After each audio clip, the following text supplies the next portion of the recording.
let's get started. The purpose of the subject is the first thing we're going to talk about, and then I'm going to talk about this beta architecture and try to introduce you to what a processor architecture is like and how, in particular, this beta, which is this thing that we're going to use, works.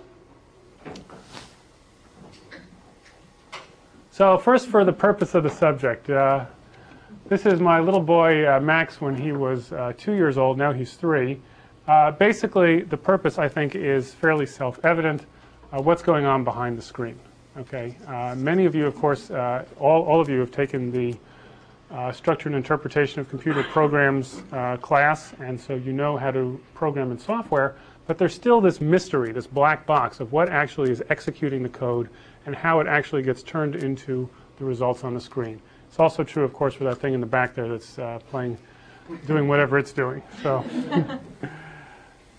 So, what sort of course material do you have?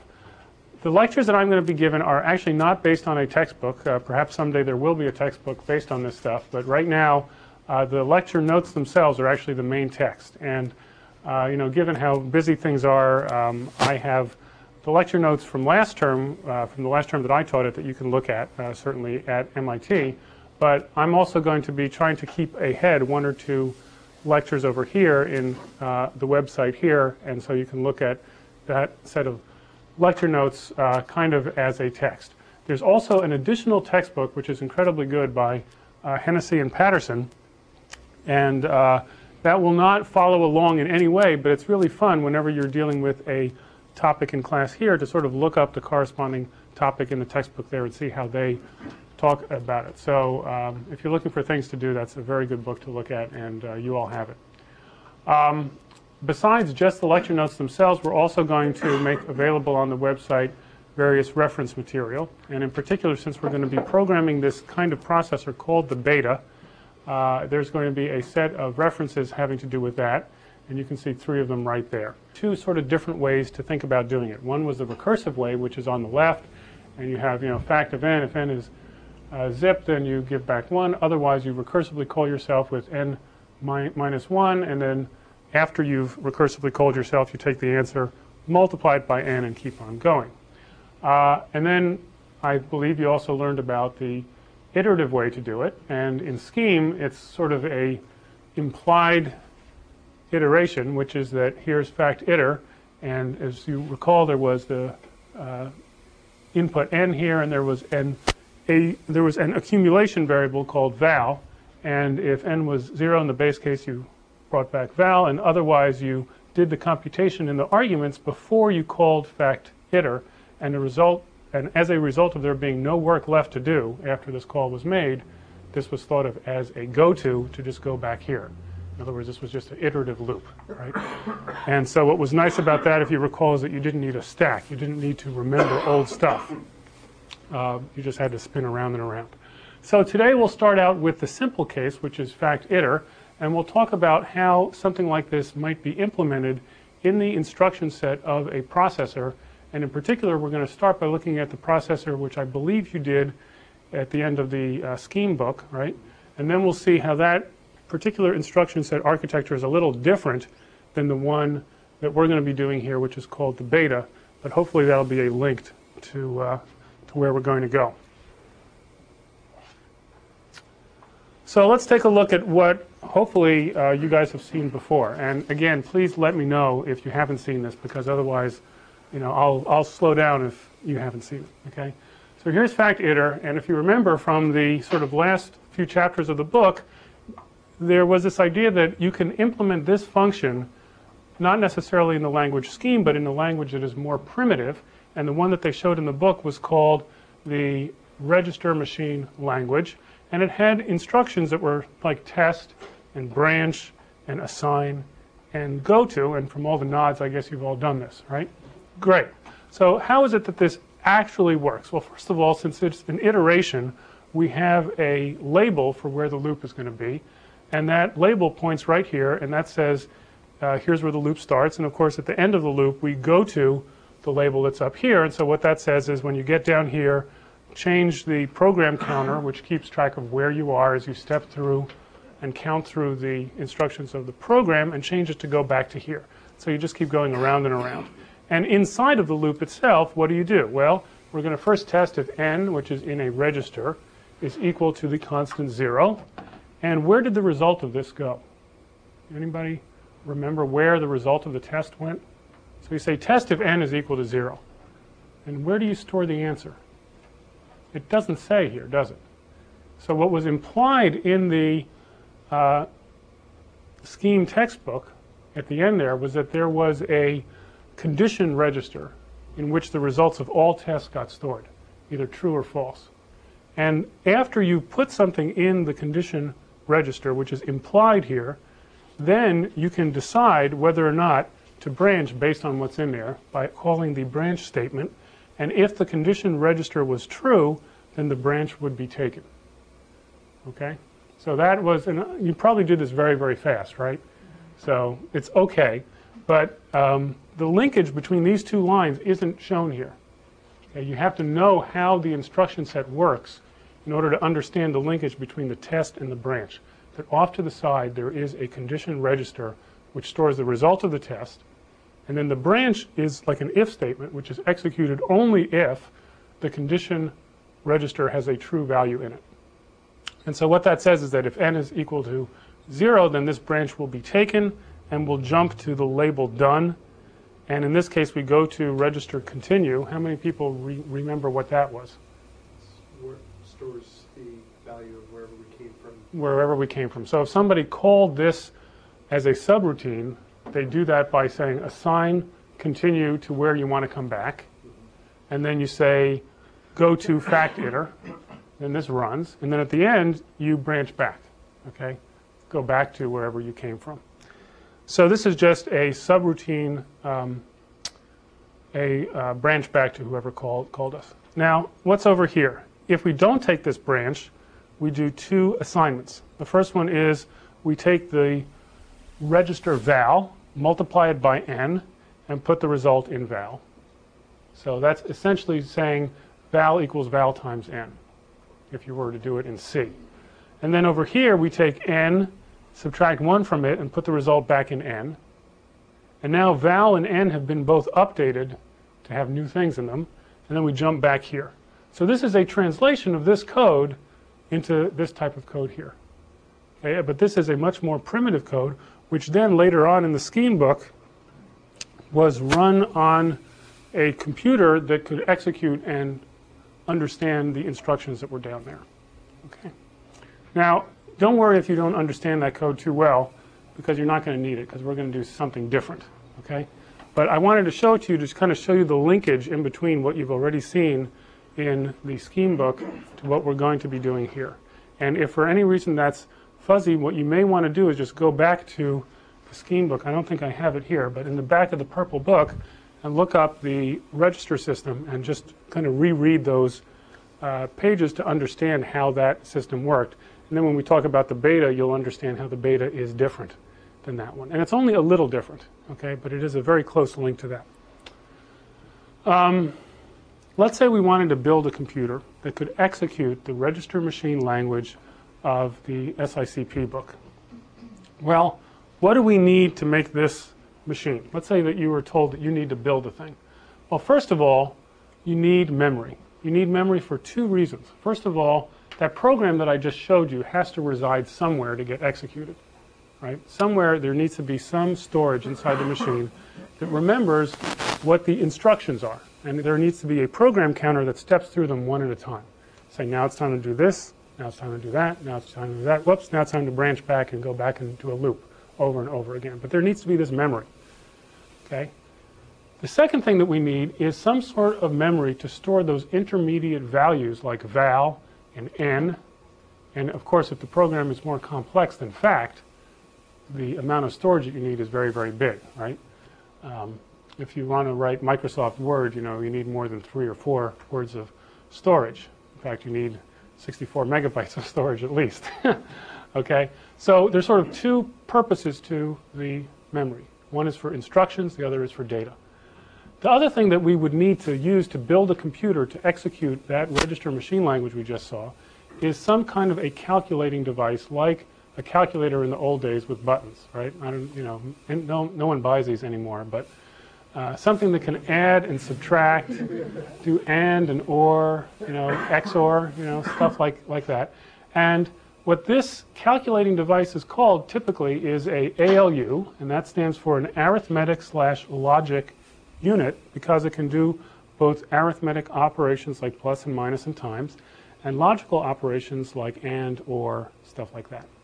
Okay? So besides these two things, which is sort of the hardware of what we need, we also need to sort of decide on certain things. We have to make certain design decisions about how the programs that are in the memory up here are going to be interpreted by the hardware. After all, a memory can only store bits of data. It cannot tell you intrinsically what those bits mean. Okay? It's when you read them and you say, oh, I know that this bit, if it's on, means something, or this bit when it's on means something else, that makes sense. So over here, we're going to have to decide on exactly what those instruction words look like, what those bits mean. And we're going to talk about two examples today. The first one, which I just showed you, is from the Scheme textbook and is the register machine language that's here. And we're actually not going to stay with that for very long. And the reason is that even though it is very elegant and simple and small, it's also not very practical. Okay? And we'll talk a little bit about why. But what we are going to do is we're going to shift very quickly from this example to one that's similar but not the same, called the beta. And the beta is actually based very loosely on the DEC alpha, which some of you have heard of, right? And actually, I guess now it's made by Compaq, right, which owns DEC, or which bought DEC. And it's actually a really good architecture because it's what's called a RISC architecture. In other words, one of the most modern ones that are out there. And the Intel line, for instance, the 286, the 386, Pentium, etc., is actually a very old architecture that's been kind of goosed up more and more and more and more. And it's really not that great. And so we're not going to talk about that. We're going to talk about what they should have done many years ago, okay, which is to shift over to something which is much more like the beta. Now, once we decide on the meaning of the bits in the instructions, we now need a circuit which is going to look at those bits and control the calculator and the memory to actually execute what we want the instructions to do. When an instruction says add, the control logic will look at the bits of the instruction that we've decided stand for the code for add, and we'll press the add button on the hardware here and press the buttons on the memory to store the results where we want it to go. And what's incredible is that these four things are enough to build a system that we want. That's all that it takes. And that's, in fact, all that we're going to do for the next 3 weeks, is talk about basically those four things. The way that I lecture most of the time is I say things, and you kind of shake your head as to what the heck does he mean, and then I say it again, and then I say it again and again and again, and hopefully by the time, third or fourth or fifth time, it kind of sinks in what it is that I mean. So don't worry if when I first use a word, you don't know what it means, because you can be sure that I'll come back to it. The program counter I talked about, the thing that steps through the instructions one at a time, has to point into the memory to say, now it's time to do this instruction, now it's time to do the next one, now it's time to do the one after that. And so we will set aside a very small amount of memory by itself, which we will label the program counter. It will say where we are in the program right now, and the normal mode will be for that register, for that number of bits. It's actually going to be 32 bits long, okay, to increment, and increment, and increment, and increment, and that will stand for stepping through the instructions of a program. When you do a go to, however, it will jump from where it used to be to some other place, not necessarily the one next door. It may jump back, it may jump forward, we're not sure. And if you have an if statement, it may branch one way or the other, either jump or not jump, depending on what the condition is that you're trying to test. So that's the second statement here. We need to have a way of not only having the program counter just bump forward all the time or unconditionally go back, but we're also going to have some logic to have the program counter's motion dependent on data values inside of the code. So if you think back to the factorial thing I just showed you there, it tested n to see if n was 0, and if it was, then it stopped, right? Then it said, I'm all done, base case, everything's finished. Okay, now we're talking about the PC here. What else did we need? Well, I showed you in the recursive example, or even, I'm sorry, in the non-recursive example, that at the end there was this idea of go to continue. In other words, go to the place where I was called, okay? Or right after the place where I was called is actually really what it is. We're going to need some way of dealing with that. And if you remember in the scheme textbook, in addition to the continue register, you needed one other thing, which was a stack. And what the stack did is it allowed you to call a subroutine multiple times, or for one subroutine to call a different one, or for a subroutine to call itself over and over, which was for the recursive way of doing things. And we'll talk more about that on Sunday. But for now, we know that besides the memory to hold the instructions of the code, besides a memory to hold the data, besides a small amount of memory to hold the program counter itself, we're also going to need a stack somewhere, because we want to do subroutine calls and calls that call other things.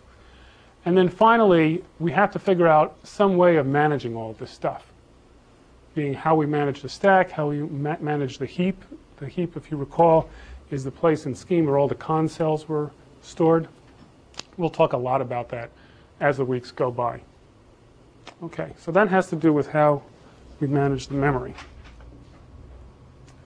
So let's go back now and actually start to do some of this stuff. In particular, let's ask ourselves, since we have a blank sheet of paper right now, what should instructions for this computer actually look like? Well, what do they need to do? A typical instruction, let me write this down here. No, actually, I won't even use the chalk this time. I'll just use the laser pointer, except it doesn't work. What do I need to do? There we go. Okay. So let's say that we wanted to add this big number to that big number and put the result in that big number. Well, what do I mean by adding the numbers? Do I mean adding the numbers themselves? Well, that's kind of a dumb thing to do. Let's see. What do I really want to do most of the time? Is this hard to see? Is it be better if I wrote on the board?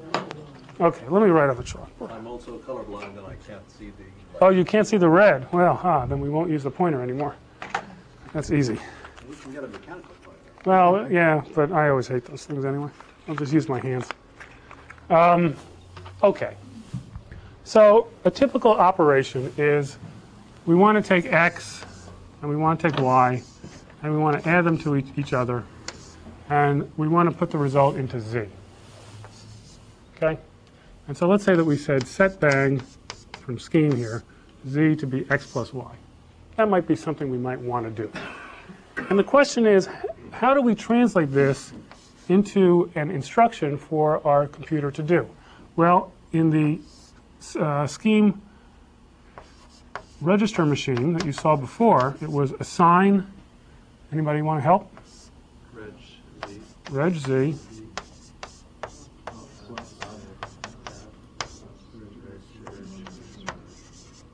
Great.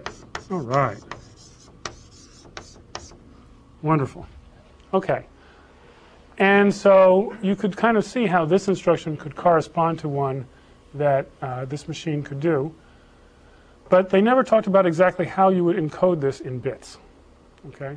And they never talked about exactly where these data values were. That was all kind of left fuzzy. Okay? So let's say that we decided that the way we're actually going to encode it in bits is that we're going to have a field that corresponds to the operation over here. We're going to call that the opcode field, operation code.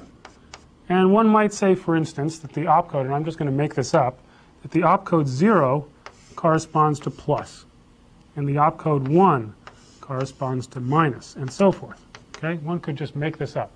Make up a code for each of the operations you might want to do. Well, what else would we need? We need a place where the destination should go. And here you'll see that 6004, which is where some of this stuff comes from, and the beta in particular, was not created by people who programmed in Scheme, but rather by people who programmed in C. Okay? Because over here we would have some code to indicate the register Z. And that would be the destination of where the plus operation is going to put its value. And then over here, in these two other fields, we could indicate the two sources. That over here we'd have the register X, and over here we'd have the register Y. And so we would indicate in this instruction here, reading from left to right, that what I want to do is plus X and Y with the result in Z. Okay, it's just another way of coding this same thing.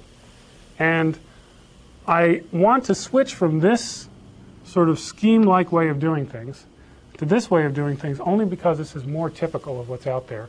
And as soon as we ask ourselves the question, how does this work?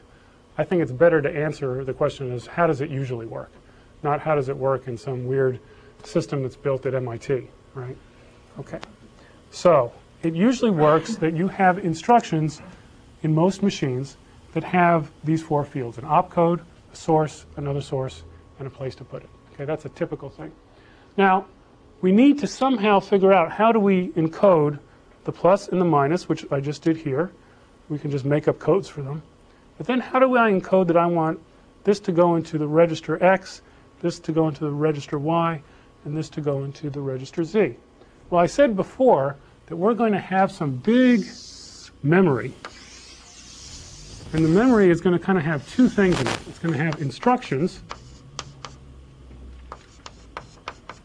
which are things that look like opcode, source 1, source 2, destination, and it's also going to have data. Yeah. And I draw this line, not necessarily, you may even mix these up, okay, but just to show that there's kind of two things in the memory, the main memory of the system. And the data will have things like, over here is the value of X, and that might be 17. And over here is the value of Y, and that might be 23. And over here is the value of Z, and that might be 40 after the operation. Okay? And so, in general, it makes sense to store the data and the instructions in this way. And now we're left with the question of how do we indicate where X is and where Y is and where Z is. Well, I talked about how we indicated where an instruction was because I said we would have something called a program counter. I'm going to abbreviate that PC for program counter. Does not mean politically correct. That's something different. And what that program counter is, and I'm going to draw a little diagram like this, is a offset. Let's say the memory starts at location 0 and then grows all the way down here to some large value. It's an indication of how far from the beginning that particular instruction is. So if this is 17 lines down here, the program counter would have the value 17 in it. Okay? And that, after it incremented to pick the next instruction, you'd find that right over here. In a similar way, this variable Z can be known by its distance from the beginning of the memory. And this distance here will be the address of the datum Z. And this distance here will be the address of the data X, and this will be the address of Y. Okay? So how far down we go in order to get the values. So in general, we are going to say that Z is located in a certain place in the memory. And when we say that, what we mean is that that's how far from the beginning of the memory one finds Z. Okay, good. Now, we're still not answering the question. How do I encode an instruction to talk about where X, Y, and Z are? Well, here's one way of doing it. In the three fields for the source, number 1, and the source number 2, and the destination, I can put in those offsets. What is the address of X of the first thing? What is the address of Y? And what's the address of the destination? So over here, let's say this distance over here from, no, I didn't draw this the right way corresponding to the picture, I think. But looks like X is in 4364. So this should be 4364. And again, what that means is that that's the distance from here to here. And Y was 932643. You can tell that I spent a lot of time coming up with these. I just typed like that. And Z is 43265. So clearly, this is what they call a non-monotonic scale here, right? Because this is lower than that is. So just imagine that we're sort of warped here a little bit, okay? But the actual address in memory of where that's absolutely right. register is? That's absolutely right. Except that sorry? Oh, what is the question? Good, I'm going to learn to do this here. Is that the address of where the register is? Now, I've sort of pulled a fast one on all of you. I've stopped using the word register. Instead, I'm saying that X, Y, and Z are variables that we want to do the adds on, okay? Because in general, when building a computer, there's no reason at the beginning to get fixated on this idea of registers. Instead, I'm saying X, Y, and Z are variables that live inside the memory of the system, okay? And the address of X, Y, and Z are these three numbers. And what an address means is what is the distance from 0 to where you find the thing. Okay? Good. Does that answer? I think so, yeah. Okay. So the registers just contain the addresses and they're pointing off the address or the location of the Well, let's see. Yeah. So so what I'm trying to do is extract myself from this decision they did in the scheme book, which was that the contents of a register is always a pointer into the memory system, because what we're going to do is do something which is done more usually, which is to not do that and to allow the registers to have data in them too. Okay, so I'm kind of trying to pull a fast one, but you caught me. So let's not use the word register for the next 2 or 3 slides, and then we'll use it again, but in a different way. Okay, and hopefully you'll all forget the old stuff and think about it the new way. Because in real computers, the registers of the machine have all kinds of things in them, not only pointers into the heap, which is what the scheme book did. Okay, but for now, let's just think about, I have X, Y, and Z. They live in here, and here's the pointers to where they are. And one way of perhaps building an instruction set is to not have a register bank at all, but rather to have instructions that explicitly say the source is in this location, the other source is in that location, and the destination is in this third one here. Okay? Now, it turns out that, so here this is kind of a picture of what that looks like. So the program counter points into the program memory, this stuff up here, program memory, and the instruction has in its code pointers to X, Y, and Z. And I can point them on the left side or the right side. It doesn't matter. The number is the same, 4, 3, 2, 5. Okay. All right. The trouble with that is that if these numbers can get very, very big, if this is, 128 megabytes, let's say, or even bigger, okay, that's a very, very large number, 128 million. The number of bits you need to encode that, and hopefully you'll learn some of the stuff in the section. If not, we'll go to the next class, how you encode a number like this in bits, okay?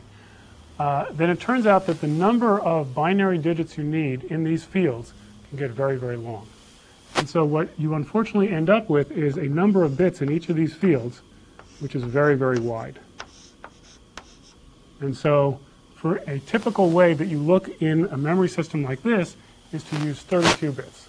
So to go between the number 0, if I have a 32-bit string, right? I can go between all zeros. Let's say there's 32.